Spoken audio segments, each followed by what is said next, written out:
Part 3 of Reconstruction. We're going to talk about civil rights and the reversal of fortune.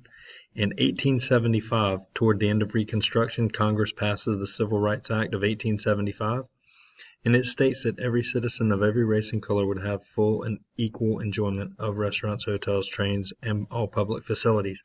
However, through the Supreme Court in the ensuing years, a lot of this Civil Rights Act would be found unconstitutional. So here's just a couple of civil rights cases that come up in the 1880s, late 1870s, 1880s. So the Supreme Court rules mainly the most part of the Civil Rights Act will be unconstitutional, and here's some examples. The W.H.R. case, minorities were refused room and board in Jefferson City, Missouri, and the Supreme Court upheld this and said that that was constitutional, that it could do that. It didn't, that the Civil Rights Act was in fact unconstitutional. Robinson v.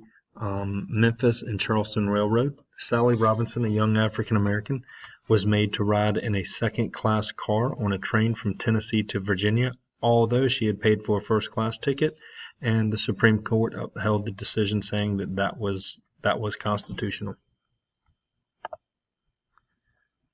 Basically, that a company could choose to do that. So the reversal of fortune continues. You have Jim Crow laws implemented. These are laws after the Civil War to legally enforce segregation, particularly in the South after the end of slavery, named after a minstrel show to where the song at the end is Jump, Jim Crow, Jump.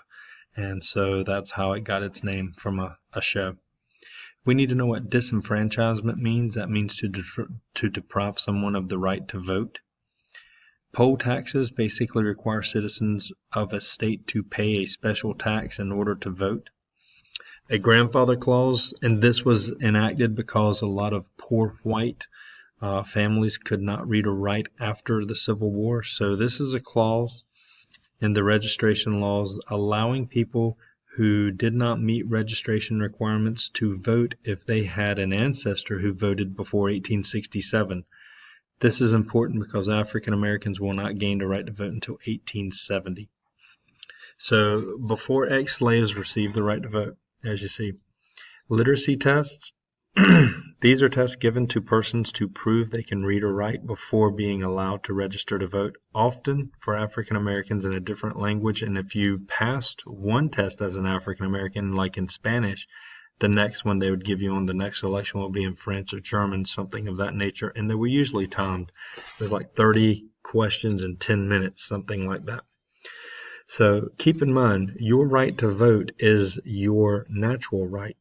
They're placing all these conditions on voting. This is not constitutional. What is a lynch mob? This is basically putting a person to death by a mob action without due process of the law. So this is also illegal. This is another, lynch mob is a fancy word for murder. So if you look at this political cartoon, and it says worse than slavery because this happens after the Civil War, but you'll see here is a Southern Democrat, the White League, shaking hands with the KKK, a terrorist organization.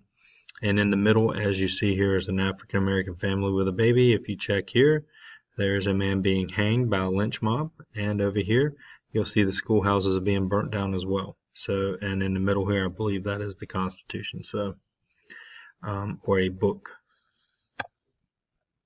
So we are finished.